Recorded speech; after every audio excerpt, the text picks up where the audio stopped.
Pronto, tá gravando. Deixa eu iniciar para mostrar para vocês o que é que eu quero. A gente já falou aqui, ó. Preste bem atenção na sequência que a gente já adotou, tá? A gente começou falando sobre estruturação de período no início. Aí depois planejamento de redação, tá?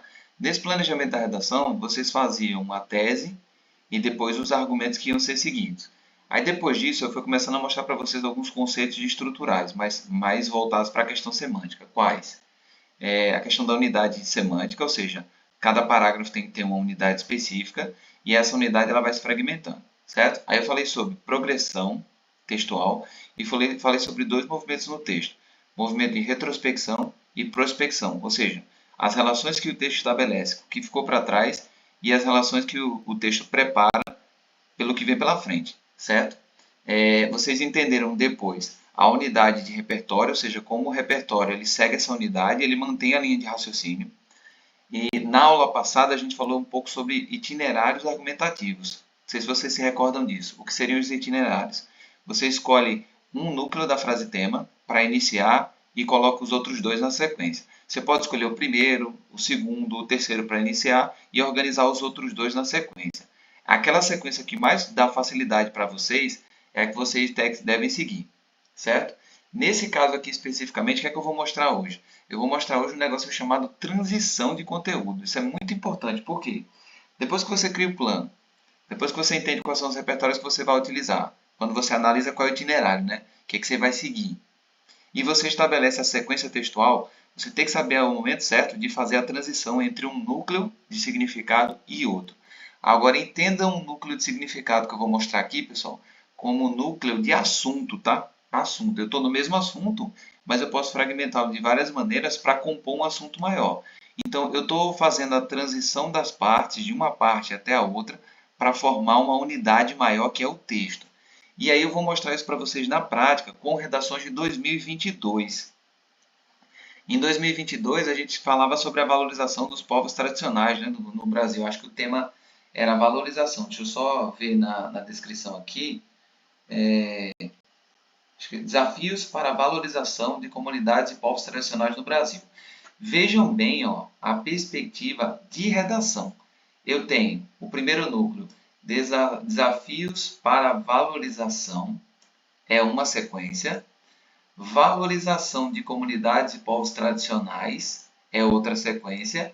E comunidades e povos tradicionais no Brasil é outra sequência. Aí você pode perguntar o seguinte, mas Diego, você repetiu uma hora ali desafios para valorização e depois valorização de comunidades e povos tradicionais. E depois você fez comunidades e povos tradicionais no Brasil. Sim, e para fazer os núcleos semânticos, às vezes eu tenho que pegar uma palavra que eu utilizei no anterior. Porque cada coisa dessa pode ser tratada de maneira isolada. Eu posso só falar desafios para valorização no geral, ou seja, o que é que se entende sobre valorização, o que significa a valorização nas mais diversas áreas da sociedade. Eu posso falar de valorização profissional, eu posso falar de valorização na condição familiar, eu posso falar de valorização na condição de estudante, eu posso falar de valorização na condição regional, na condição nacional, né? São várias as perspectivas de valorização. E aí se faz o recorte, né? Quando ele fala assim, ó, eu tiro desafios para e só considero valorização de comunidades e povos tradicionais. Eu não estou abordando desafios ainda. Eu estou abordando a ideia de valorização. Por quê? Eu tenho que saber, dentro dessa perspectiva, o que, é que seria ideal para se valorizar comunidades e povos tradicionais, entende? Quais são as perspectivas que valorizariam? Então, é interessante que você conheça esse jogo para você começar a posicionar suas ideias e entender como você vai fazer as transições. E aí, por último, você tem, tira a valorização e coloca comunidades e povos tradicionais do Brasil. Por que é importante você fazer isso aqui? Pensar nas comunidades e nos povos tradicionais do Brasil. Se você pensa de maneira isolada, você constrói na sua cabeça todo um cenário ligado especificamente a essas comunidades e esses povos. Qual é o cenário? O cenário é de extremo esquecimento em muitos aspectos e desrespeito às tradições, desrespeito à valorização cultural, desrespeito ao seu posicionamento dentro do âmbito coletivo. O que é que faz isso? O cenário atual, né? O cenário atual de valorização do que é tecnológico, do que é moderno. Então, tudo que não é tecnológico e é moderno fica para trás. Tá vendo como eu estou me concentrando especificamente na ideia de comunidades e povos tradicionais no Brasil, sem considerar a ideia de valorização ou desafios, Eu posso me concentrar só na valorização desses povos, e aí eu vou ver o que é importante para a valorização, e também vou me concentrar especificamente aqui, ó, deixa eu só receber a Camila rapidinho. Boa noite, Camila. A primeira parte vai ficar gravada, mas eu não comecei faz muito tempo não, tá? Tô só falando dos núcleos. E, bom, eu me concentrando na valorização, né, das comunidades e povos tradicionais, eu vou pensar no que é importante para essa valorização, tá? E quando eu me concentro nos desafios para a valorização, eu estou pensando de uma maneira geral. O que seria valorizar especificamente as diversas áreas sociais, os diversos segmentos, as diversas pessoas? Então, há vários critérios quando eu penso só em valorização. Há vários critérios quando eu penso em valorização de comunidades e povos tradicionais. Há vários critérios quando eu penso só em comunidades e povos tradicionais. Entende? São várias ideias. Então, para você escolher bem uma linha de raciocínio e entender como você vai transitar entre um bloco de conhecimento e o outro, é muito difícil. Eu diria que é a parte mais sutil das redações de nota 1000. Por quê? Porque ela tem que mostrar na cabeça do corretor que a transição de ideias segue um plano determinado. É exatamente a passagem de uma ideia para outra que tem que abordar o tema, isso é regra, que mostra ao corretor que você sabe exatamente como você vai chegar até o final, até a solução. Então, o que eu vou mostrar hoje é exatamente a habilidade das pessoas na nota 1000 que fizeram essas transições, tá? Então, grave bem a frase tema. Desafios para a valorização de comunidades e povos tradicionais no Brasil. Concentre-se nos desafios que são recorte, concentre-se na valorização de comunidades e povos tradicionais no Brasil, tá? Nesses dois âmbitos. E vejam agora o que é que as pessoas fizeram. Aqui, ó. Logicamente que a transição acontece quando você muda de um período para o outro. Isso é óbvio. Porém, dentro do próprio período, eu também tenho transições. Transição que existe entre o repertório e a minha ideia, transição que existe entre o repertório e a comprovação dessa ideia, de uma afirmação e a comprovação dessa afirmação, tá? Então vamos nos concentrar nisso, em achar transições, tá? Ó, o poeta modernista Oswald de Andrade relata, em Erro de Português, que, sob um dia de chuva, o índio foi vestido pelo português. Uma denúncia à aculturação sofrida pelos povos indígenas com a chegada dos europeus ao território brasileiro. Percebem que a transição fica muito clara, a transição entre apresentar o repertório e endossar o meu comentário. Essa é uma transição muito clara. Agora olha só. Por que ele pensou em Oswald de Andrade e Erro de Português? Porque veja bem, sob um dia de chuva, o índio foi vestido pelo português. O que significa ser vestido? Olha a sutileza da transição. É isso que eu quero que vocês captem, que vocês vão ter muito mais eficiência quando estiverem construindo. Cara, ser vestido é o seguinte: o índio estava nu. É errado? Não. Fazia parte da cultura dele. Entende? Então, olha o jogo que ele já estabeleceu na escolha do repertório. Faz parte da cultura e ele foi vestido. Ou seja, o índio aceitou ser vestido ou ele foi forçado a ser vestido. Perfeito? Agora ele coloca um travessão. Por que ele coloca um travessão? Ele quer chamar a atenção para a transição que ele vai fazer. A saída do repertório intencionalmente colocado com a ideia subjacente. A ideia não está explícita, porque o cara pode ler e interpretar qualquer coisa, só que ele vai explicitar de maneira mais clara para quem está lendo o que ele quer com isso. Olha só. Uma denúncia. A escolha da palavra denúncia mostra que a transição que ele está fazendo agora é intencional quando ele fala que isso tem que ser denunciado. Entenda. Uma denúncia feita por quem? Por um poeta modernista. O que é o modernismo? É uma quebra com a cultura clássica. É digamos assim, trabalhar a arte às avessas, entendeu? Quebrar toda a estrutura canônica, tudo aquilo que é padrão, fugir ao padrão. Então, não é qualquer repertório que ele escolheu, e a transição que ele está fazendo, ele escolheu a palavra denúncia. Por que denúncia? Porque na visão dele, é isso que o modernista Oswald de Andrade fez. Lembrando a vocês que Oswald de Andrade e Mário de Andrade foi que os dois que pensaram, né, na perspectiva do movimento antropofágico brasileiro. Lembra disso? Lá no estudo da literatura moderna. Ou seja, o que é isso? No Brasil, é você se apropriar do que o estrangeiro tem, para fortalecer a sua cultura. O que acontece aí é o contrário, ou seja, o indígena ele não se apropria de nada, ele é desapropriado. Olha a inteligência desse cara ao escolher esse repertório e olha a transição que ele vai fazer, como é perfeita. Olha só, uma denúncia à aculturação sofrida pelos povos indígenas com a chegada dos europeus ao território brasileiro. Pessoal, não tem repertório mais específico do que esse e com tanto significado teórico e prático para abordar uma perspectiva negativa ao povo tradicional.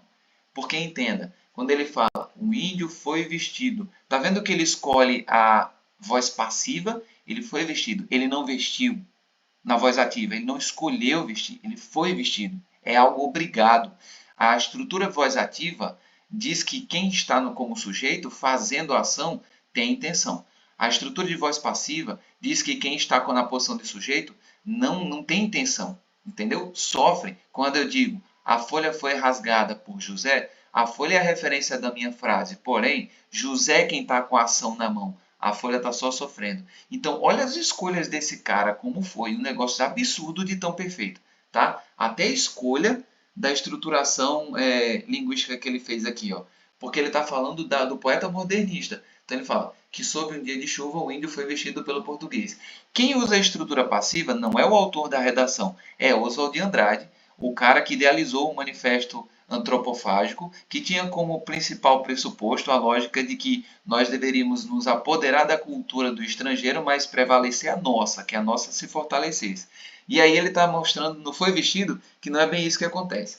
Entendam o domínio específico sobre aquela ideia que está sendo trabalhada e como a construção que ele está trazendo é uma construção intencional. O travessão serve para chamar atenção para a transição, ou seja, ele vai sair da perspectiva que estava sendo falada por Oswald de Andrade, mas ele vai concordar com essa perspectiva. Só que ele vai dar nome ao que ele está fazendo. O que ele estava fazendo? Uma denúncia. Olha a seleção vocabular como é precisa. Uma denúncia à aculturação sofrida pelos povos indígenas com a chegada dos europeus ao território brasileiro. Beleza, o que você tira disso?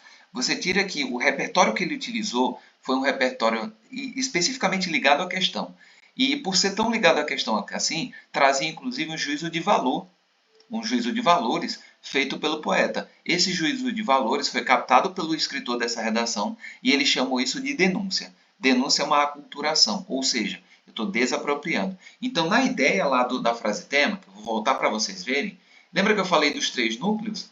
Perceba que ele está se posicionando diretamente aqui, ó, com relação a esse elemento. Ó. Olha só. Valorização de comunidades e povos tradicionais. É como se ele estivesse colocando no polo oposto a ideia que a desvalorização começa a partir do momento que o meu preceito cultural, a minha lógica cultural, ela é quebrada. E ela é quebrada intencionalmente pelo povo que veio, não pelo povo que aqui estava. Então foi forçado, entende? Olha como ele bateu na ideia de valorização. Por que ele bateu na ideia de desvalorização primeiro? Porque para entender a valorização e os desafios, eu tenho que entender qual foi o cenário que se pintou. E isso é que eu falo sempre com a lógica da unidade semântica. Agora, olha a transição disso que ele acabou de fazer para a perspectiva de opinar, tá? Para a apresentação da tese dele. Olha aqui, ó. Olha a ideia. A partir daqui, ó. Paralelamente, no Brasil atual, é importante ele fazer essa transição temporal. Por que é importante? Porque até então ele tinha abordado o tema numa perspectiva passada e o Enem não estava querendo mostrar ou pedir para a gente a ideia de valorização considerando o passado, e sim uma ideia de valorização considerando o presente, ou seja, o que é possível fazer para que hoje as coisas mudem. A gente sabe que eles estão desvalorizados. Como é que você, candidato a essa prova do Enem, vai abordar esse tema nessa perspectiva de valorização atual? Aí ele entra, paralelamente, no Brasil atual, a manutenção de práticas prejudiciais. Percebam que quando ele escolhe essa linha de raciocínio, ele está falando o seguinte, ó, eu não falei o que é que prejudicou o índio lá no passado. Eu não falei. Eu só meio que sugeri a ideia do ser vestido e a ideia de uma denúncia. graças à chegada do português. Agora eu vou mostrar para quem está lendo quais foram os instrumentos, quais foram as medidas ou as ações que colaboraram, corroboraram essa ideia de desvalorização. Vamos lá. A manutenção de práticas prejudiciais, não só aos silvícolas, mas também aos demais povos e comunidades tradicionais, como os pescadores. Olha qual é a tese dele. Ele está dizendo que existe práticas prejudiciais à sobrevivência desses povos, à manutenção desses povos. Que práticas são essas? Olha as transições, pessoal. Pessoal, ele não revelou ainda quais são as práticas. Ele só disse que existem práticas prejudiciais. Olha a transição dele. Ele vai meio que concretizando ou amarrando e progredindo no que ele deixa para trás. Então, o que deixou para trás ficou muito claro. É uma denúncia feita por um poeta. A denúncia é sobre a aculturação, tá? Que começou com a chegada dos povos portugueses, europeus. E aí ele passa dizendo que há práticas prejudiciais a esses povos. Transitou para progredir nessa ideia de apontar qual é o problema. E agora, naturalmente, ele vai fazer uma transição para fechar a introdução dele, mostrando, com efeito, atuam como desafios. E aí, olha que construção bem feita. Não é um dos núcleos da redação, desafios para a valorização dos povos tradicionais. Quais seriam os desafios na visão dele? Essas práticas prejudiciais. Entende a lógica? E aí, ele simplesmente apresenta os argumentos que são os desafios. E, ao mesmo tempo, são as práticas prejudiciais. Olha lá. Com efeito, atuam como desafios para a valorização desses grupos. A educação deficiente acerca do tema é uma prática prejudicial desde o passado. Você desconsiderar esses povos e não apresentar ao povo brasileiro a tradição, a cultura desses povos, e a ausência do desenvolvimento sustentável. Por quê? As práticas tradicionais aqui, as práticas prejudiciais, nesse ponto, visam a modernização. Todo o caráter tecnológico que a sociedade moderna ela está começando a puxar para si. Essa modernização excessiva desconsidera as práticas sustentáveis que têm mais a ver com a cultura desses povos, entende? Ou seja, está tão amarrado isso aqui, mas tão amarrado, que você vê que a transição dele não é a esmo, ele só transita quando ele constrói no período anterior a bagagem que vai projetar a próxima ideia. Tá, de forma mais clara para vocês entenderem isso, vamos lá. O que é que resume o primeiro período? Aqui, ó, uma denúncia de aculturação. O que é que resume o segundo período? As práticas prejudiciais à manutenção desses povos. Né? A manutenção, na verdade, é a aculturação. E aí, o que é que resume o outro período? Educação deficiente e ausência de desenvolvimento sustentável. Pessoal, isso é transitar sem deixar brechas, sem deixar lacunas e, ao mesmo tempo, ocupar o espaço de maneira estratégica. Você apresenta algo novo que é preparado no período anterior, sem quebrar o fluxo de raciocínio e, ao mesmo tempo, fazendo uma unidade capaz de catapultar os próximos passos. Se você prestar atenção, quando ele fala em educação deficiente, está claro que ele vai abordar essa perspectiva educacional, mostrando como a aculturação, na verdade, se instala e como ela não pode ser desfeita, porque a bagagem que existe hoje é uma bagagem de desvalorização, que é exatamente a lógica do tema. Agora, olha aqui, ó. Olha como ele inicia. Diante desse cenário, existe a falta da promoção de um ensino eficiente sobre as populações tradicionais, ou seja, apresentar ao povo brasileiro o que o caracteriza enquanto nação multicultural. Não se apresenta, então você favorece. Tá vendo como as frases dele são precisas e elas não precisam ser esclarecidas naquele momento, ele só vai rolando a informação e vai ampliando, sem quebrar o fluxo, tal. Sob esse viés, que Esse é o tópico viés? frasal, né, professor? Exato. Ele joga o tópico frasal para ir meio que descascando a cebola aqui, né? Tirando as camadas, ó.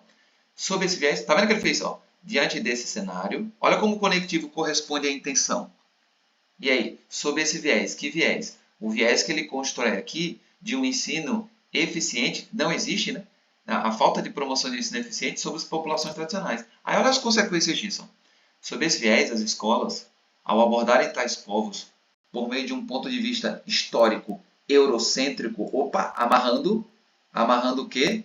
Isso aqui, a perspectiva de aculturação feita por quem? Pela chegada dos europeus.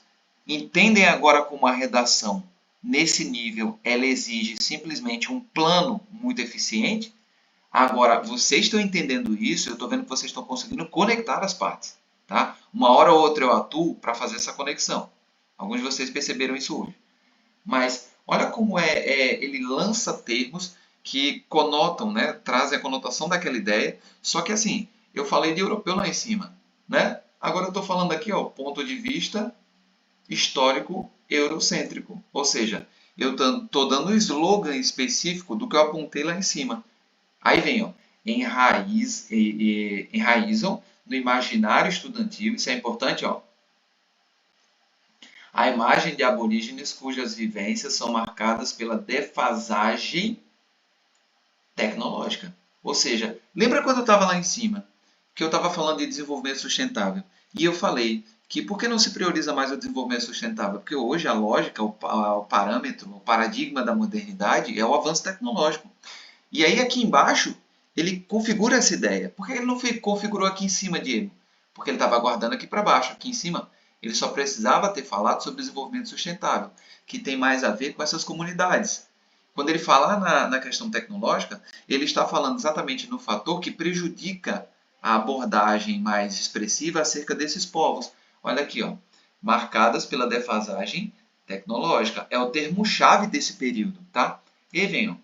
A exemplo disso, há o senso comum de que os indígenas são selvagens. Está vendo que isso aqui é a concretização do que ele disse ali em cima como imagem de aborígenes? Está vendo? No imaginário estudantil, a imagem de atrasados. Ó. Os indígenas são selvagens, alheios aos benefícios do mundo moderno. Está vendo que fica clara a contraposição entre o atraso, ou a perspectiva imaginária de que há um atraso nesses povos, e a perspectiva imaginária de que há um avanço na tecnologia, portanto, esses são obsoletos e os povos modernos não, o que, consequentemente, gera um preconceito. E aí, outro núcleo-chave, preconceito, manifestado em indagações como, aí vem o uso comum, ó, o índio tem smartphone e está lutando pela demarcação de terras. Tá vendo? Ou seja, ele traz inclusive o imaginário coletivo social, as falas que são transcorridas aí no meio global ou no meio social, sobre essa perspectiva. Ou seja, como quem diz, pô, o índio está usando smartphone, então por que ele quer manter a cultura dele? Entende? Tá vendo como esse cara é altamente planejado? Esse é o nível máximo de planejamento. Entendam, nada é aleatório. Tudo tem uma finalidade. E ele só segue, ó. Travessão novamente, para chamar a atenção, porque isso é um comentário. Tá vendo que ele só usou os travessões nos comentários que ele fez, lá no início e aqui agora? Ó, travessão. A ideia é essa, que deslegitima a luta dos silvícolas. Ou seja, como é que eu vou valorizar algo que eu vejo que é incoerente? E eu só vejo que isso é incoerente porque é o que está sendo me passado. Entende? Pela educação. Aí vem, ó, entretanto, de acordo com a teoria do indigenato, aí ele traz conteúdo realmente pesado para a redação, específico para o tema. É isso que a gente está trabalhando com os repertórios específicos. Ó. Defendida pelo ministro Edson Fachin, do Supremo Tribunal Federal, o direito dos povos tradicionais à terra é inato, sendo anterior até à criação do Estado brasileiro. Então não cabe a discussão sobre se ele está usando smartphone ou não. É uma teoria específica, defendida pelo nosso judiciário. Dessa forma, aí vem a finalização. Né? Dessa forma, por não ensinarem tal visão, os colégios fomentam a desvalorização das comunidades tradicionais, mediante o desenvolvimento de um pensamento discriminatório dos alunos. Está vendo como esse fecho do parágrafo dele clareia o que ele fez no parágrafo? Olha os núcleos que ele está utilizando. Não ensinarem tal visão, que visão? A visão de que isso é inato ao indígena, não interessa essa discussão, está na teoria legislativa do Brasil. Por causa disso, há desvalorização, que ela é estimulada, e mediante o desenvolvimento de um pensamento discriminatório nos alunos. Ou seja, o nosso povo ele já está aprendendo a odiar e a discriminar. esse parágrafo ele é tão complexo em termos de apresentação e transição de informações, mas olhem as verdadeiras transições desse parágrafo. Eu vou já dar a vez, viu, Beto? Pode ficar tranquilo. Olha as transições, preste atenção. Ele começou afirmando que há a falta da promoção de um ensino eficiente sobre as populações tradicionais. Depois ele fala que é um histórico eurocêntrico, que enraiza uma imagem. Depois ele fala, para cá, ó, que pensamentos como esse aqui, né, do indígena ter smartphone, então por isso, porque está lutando por demarcações de terras, é consequência dessa falta de ensino. E aí depois ele vem para uma teoria legal. Tá vendo? Ele faz o comentário, né, que isso deslegitima a luta dos silvícolas. É importante os comentários para ir amarrando a opinião dele. E ele traz uma base teórica legislativa acerca disso ser uma teoria inata, então não interessa a discussão, porque isso é inato e tem que ser cumprido. E aí ele fala, por último, na imagem que se cria, que é a imagem discriminatória, que é reforçada pela frágil formação do povo. Entendam isso. Vai, Humberto, manda ver. Não, não, ainda não. Pode continuar. Posso? Certeza? Certeza? Certeza. Vamos lá, vamos lá. Mas entendam isso, tá? Entendam o grau de transição que esse cara faz. Ou ele transita para o comentário dele, ou ele transita para a comprovação, ou ele transita para a apresentação de uma teoria, ou ele transita para a apresentação de uma opinião. Gravem isso. Agora vamos para o próximo. Além disso, operador de soma. Outro desafio para o reconhecimento desses indivíduos é a carência do progresso sustentável, ou seja, ele falou lá em cima de modernidade, de tecnologia. E a visão tecnológica hoje ela é respaldada e ela até inclusive aceita e desejada pelo mundo. Sim, mas uma visão tecnológica invalida a perspectiva de proteção desse povo. E hoje a discussão na verdade é outra. A gente está falando sobre sustentabilidade, porque a tecnologia, em certa medida, ela é benéfica. Mas a poluição ou tudo isso que está atrelado com a lógica tecnológica, ela está fazendo um cenário hostil e aí a gente está perdendo, por exemplo, uma outra tomada, né? Uma visão sustentável. Agora, olha como esse progresso, a carência do progresso sustentável é, na verdade, mais um fator, que é um desafio para a valorização. Olha só. Nesse contexto, as entidades mercadológicas, olha como ele dá nome aos bois, que atuam nas áreas ocupadas pelas populações tradicionais, não necessariamente se preocupam com a sua preservação. Aí vem o comentário depois da vírgula. Comportamento no qual se valoriza o lucro em detrimento da harmonia entre a natureza e as comunidades em questão. Porque é próprio delas, é inato. Aí vem. À luz disso, há o exemplo do que ocorre aos pescadores. Aí ele já sai dos indígenas, entra em outro berço, né, específico dos povos tradicionais, cujos rios são contaminados devido ao garimpo ilegal, trazendo conhecimento de mundo, ó, social. Repertório sociocultural aqui é 10 esse cara. Extremamente comum na região amazônica. Tá vendo como as informações, as transições dele são sempre acrescentando coisas significativas? Aí vamos. Por conseguinte, o povo que sobrevive a partir dessa atividade é prejudicado pelo que a biologia chama de magnificação trófica. Pessoal, lembra quando eu estava dando aula, há 2 aulas atrás, que eu falei sobre o uso do repertório, que estava lá no manual do candidato. E o manual do candidato falava que mostrar conhecimento sobre as áreas do conhecimento relacionadas àquele tema é que, na verdade, é o verdadeiro repertório. Vocês contestam que esse cara aqui de fato mereceu 1000. Olha a quantidade de informações de áreas diferentes que ele traz para a redação dele e conecta tudo de uma maneira fantástica dentro da lógica de progressão textual e transição. Agora, olha, quando metais pesados, ele explicando, né, a teoria, quando metais pesados acumulam-se nos animais de uma cadeia alimentar. Aí ele vem, ó, travessão para fazer o comentário dele, provocando a morte de peixes e a infecção de humanos por mercúrio. Ele usou travessão porque isso é grave. Grave porque, na verdade, ameaça a existência, a coexistência dos povos tradicionais. Então, é uma atitude que merece ação. Por isso que ele usa o travessão para chamar a atenção. Aí Quer vem, dizer, ele usa o travessão também para indicar uma coisa que é grave, né, professor? exatamente. Ele Também usa para para chamar a atenção dos comentários dele, para o que ele está comentando sobre cada repertório que ele traz ou cada lógica. E quando é algo grave, que ele quer que você foque nisso, Eu estou falando da preservação e valorização, mas antes de falar da valorização, eu estou mostrando aqui que a gente tem que preservar esse povo, que esse povo está sendo atacado. Aí ele usa o travessão. Né? E venham. Endossa o ponto de vista dele, né? Exato. Assim, olha a finalização. Assim, as indústrias que usam os recursos naturais de forma irresponsável, e ele frisa bem isso aqui, ó, não promovem o desenvolvimento sustentável e agem de maneira nociva às sociedades tradicionais. O que ele denunciou nesse parágrafo? Ele denunciou um crime. Entende? Ou seja, eu estou discutindo aqui sobre desafios para a valorização dos povos tradicionais, mas eu teria que estar discutindo também a preservação, porque preservá-los é valorizar. Se eu nem preservo a vida deles, eu não protejo, eu não os vejo como cidadãos. Entende? Essa é a lógica. Aí ele cai na conclusão. Agora, olha isso aqui, pessoal. Presta atenção. Portanto, é essencial que o governo mitigue os desafios supracitados.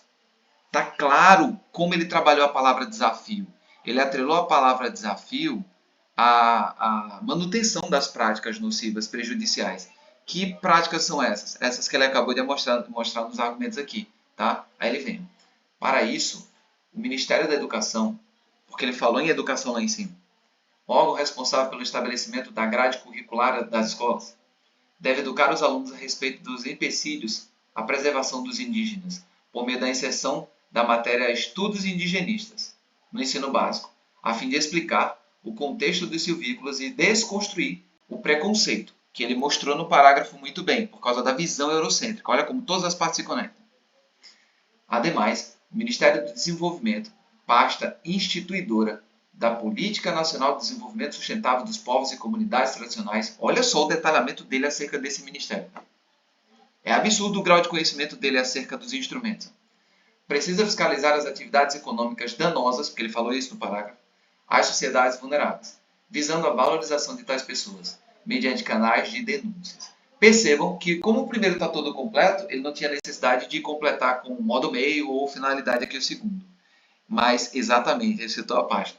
Mas, mesmo assim, ele mostrou uma transição, uma habilidade na transição dele. Tão incrível, que essa redação eu não contesto. Entende? E ninguém contestou, porque foi meu absoluto. Agora, para que a gente entenda o que é que eu estou buscando aqui. Toda vez que você estiver saindo de um período e entrando no outro período e perceber que você não está agregando informações, Diego, mas se eu não tiver, eu vou ter que fazer. Vai ter que fazer isso. Vai ter que só fazer a transição. Mas se você perceber que há alguma informação que agregue ao contexto, sem quebrar o fluxo de raciocínio, no caso dele, pertinente, né? Porque ele usa ali o conceito da biologia, ele usa a questão legislativa, ele usa a questão de um poeta do modernismo que fala sobre a visão antropofágica. Então, o conhecimento é tão denso e tão conectado numa perspectiva de sequência informativa para a perspectiva que ele está trabalhando. Qual é a perspectiva que ele está trabalhando de verdade nessa redação? Vou mostrar agora. Olha o que ele está trabalhando na redação. A tese dele, né? Está aqui, ó. No Brasil atual, há manutenção de práticas prejudiciais não só aos povos silvícolas, mas também aos demais povos e comunidades tradicionais, como os pescadores. É isso que ele está trabalhando. E ele trabalha isso mostrando, desde a perspectiva educacional até a exploração tecnológica dessas áreas, do garimpo e tudo mais, numa visão não sustentável, que não favorece esses povos, porque eles vivem numa perspectiva sustentável. E então ele mostra como é que o mundo atual, como é que o Brasil atual, na verdade, não favorece em nada esses povos, justamente por causa da formação do próprio povo e da cultura atual, que é uma cultura exploratória. É uma continuidade daquela cultura exploratória do povo europeu, que construiu uma visão eurocêntrica acerca do indígena como atrasado desde aquela época. Né? Por isso que ele foi subjugado. Por isso que o poema foi vestir o indígena. Né? O índio foi vestido. Ou seja, ele não teve a intenção. Ele foi sendo aculturado e aculturado até hoje pela perspectiva do mundo moderno. E essa visão está clara o tempo todo no texto dele, porque ele vai reforçando essas ideias, conectando as informações. Agora eu volto para a frase tema. Olha só o brinde que ele nos deu. Quando o tema fala desafios para a valorização de comunidades e povos tradicionais no Brasil, qualquer aluno comum ia falar sobre só argumentos. Ele atrelou desafios a práticas prejudiciais, Ah, bacana, Camila. Correria o risco de ficar expositivo, sim, se ele não estivesse fazendo o comentário dele de maneira muito clara, entendeu? Ó, olha como ele é claro nos comentários. Ó. Presta atenção. Isso aqui é o comentário dele. Uma denúncia sofrida pelos povos indígenas com a chegada dos europeus ao território brasileiro. Ou seja, é como ele interpreta. Ele interpreta como uma denúncia o que o Oswald de Andrade fez. Isso aqui é ele, ó. Tá vendo? Ó? Ele está afirmando. É opinião. Perfeito? Isso aqui também é opinião. Ué, deu um apagão, voltou. Voltou, tá tudo certo. Deixa eu ver se não parou não. Tá? Aqui, ó. Também, ó. Opinião, ó. Certo? Aí ele vai opinando, ó. Isso aqui é a afirmação, é a opinião dele. Aqui, ó, é opinião também, ó. Tá vendo? Tá vendo como tem muita coisa argumentativa? Ele vai o tempo todo sobre esse viés das escolas ao abordarem tais povos por meio de um ponto de vista histórico eurocêntrico. O tempo todo ele é enfático na opinião dele, mas ele vai endossando a opinião com os repertórios. É o contrário do que se faz hoje em dia. As pessoas jogam um repertório e aí o repertório não endossa a opinião, muito pelo contrário, a opinião tenta se adequar ao repertório. Pode falar, Humberto, manda ver. Professor, ô professor, seria uma espécie de, a redação do Enem, uma espécie de discurso indireto livre? Tipo, quando a pessoa, às vezes, fala a opinião da pessoa e endossa, e fala o que outras pessoas falaram, né? Tipo, Exatamente. né? Agora Exatamente. eu saquei isso agora, quando o senhor falou, com a dúvida dela aí. A perspectiva é essa porque, ó, olha quando ele traz o Faquin. Ele não parte do Faquin para a redação dele. Ele parte da redação dele para o Faquin. Olha aqui, ó. Preste bem atenção. Ideia é essa. Que ideia? Essa do índio ter smartphone, está lutando pela demarcação de terras indígenas. E essa ideia não é dele, é a ideia do geral, né, da população. Ele comenta, ó, depois da travessão. Ideia é essa que deslegitima a luta dos silvícolas. Ou seja, olha a opinião dele clara. Ele está dizendo que essa ideia não é boa, isso não pode acontecer, isso deslegitima. Agora ele vem. Ó. Ah, Entretanto, de acordo com a teoria do indigenato defendida pelo ministro Edson Fachin, o direito dos povos tradicionais à terra é inato. Tá vendo como ele parte do que ele afirmou para apresentar a ideia do Edson Fachin para justificar o que ele afirmou? Ou seja, é inato, deslegitima, mas não deveria, porque há uma teoria que preserva esses povos. Olha que a teoria qual é. Aí ele apresenta a teoria.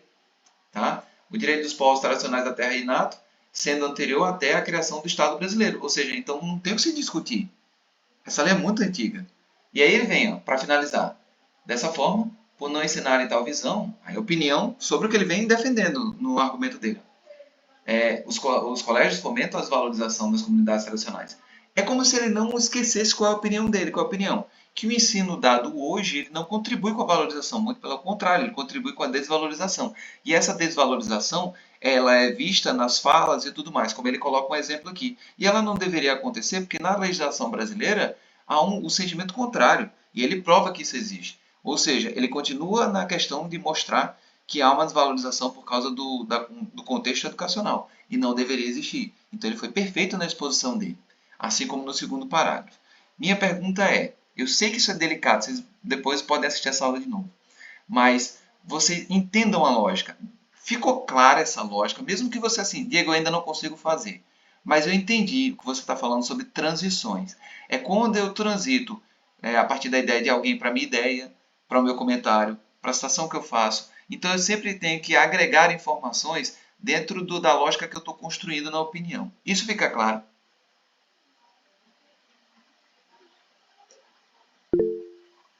tranquilo. Francisco, beleza? Elaine, beleza? Camila, beleza. Manda ver, Humberto, pode perguntar. Não, apertei aqui. Ah, tranquilo, tranquilo. Mas, ó, entendam isso. Toda vez agora que a gente estiver corrigindo, eu vou falar sobre transições. Eu vou dizer assim, olha, essa transição, essa passagem desse período para esse, tinha qual objetivo, na verdade? Aí se você disser, ah, professor, na verdade eu estou só preenchendo espaço aí. Aí você mesmo vai encontrar exatamente onde as suas transições têm falhas. Percebe? Isso vai dar a vocês uma visão aguçada acerca do que escolher para progredir. Diego, se eu não tiver nada, então progrida com seu comentário. Seja enfático no comentário, tentando endossar. Quando você achar alguma coisa, você conecta. Porque o princípio da redação nota 1000, e aqui, se vocês perguntassem para mim, Diego, me diz uma redação do Enem que realmente você acha que é perfeita. Essa. Essa está perfeita, tá? porque o cara realmente conseguiu conectar muita coisa sem abandonar o ponto de vista dele e o tempo todo as informações, a transição era sempre agregando informações, nunca só preenchendo espaço. Beleza? Então essa redação serve como um modelo, redação de 2022, certo? Entrou no G1 aqui, você vê essa redação. Beleza? Ainda bem que vocês entenderam, a gente vai praticar isso ainda, fiquem tranquilos, tá? Nas correções eu vou cobrar esse entendimento, vocês vão entender como é que isso vai funcionar e gradativamente a gente vai construindo um cenário geral para a redação. Não precisa ser difícil desse jeito, tá, pessoal? A gente pode ver qual é o jeito que a gente faz isso com transição perfeita. Então eu vou dizer, ó, da maneira que você faz isso aqui fica interessante. Quando você usa esse conhecimento, você sabe trabalhar com ele. A gente vai selecionar aquilo que facilita a transição de vocês. Perfeito? Por exemplo, Elaine faz as transições muito bem com o comentário dela. Camila faz uma transição muito bem também com o comentário. Já Francisco e Humberto fazem transições muito bem quando eles jogam opiniões ou quando eles jogam repertórios.